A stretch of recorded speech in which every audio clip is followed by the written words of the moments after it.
All right, folks, here we go. Can you believe it? Trump just tapped Dan Bongino as the next deputy director of the FBI. Talk about putting a podcast kingpin in charge of one of the nation's most crucial roles. Jane, it's certainly a bold move. Bongino's mix of law enforcement and media experience is unique, but doesn't it scream controversy? I mean, thrusting a podcaster into such a high-stakes position inevitably raises some eyebrows. Controversy is an understatement. But you know what? I think it's the shake-up the FBI needs. Dan Bongino has a fake news detector that's unparalleled. He's not going to be fooled by political games.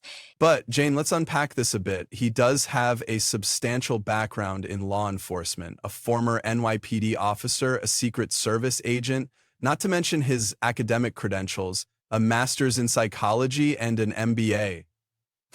Exactly, Echo. And his experience in the field means he understands the real issues plaguing law enforcement today. This isn't just about a flashy appointment. It's a strategic move to restore credibility. Sure, but what about the political implications? Coming from a highly partisan media background, Bongino could inject bias into the FBI's operations.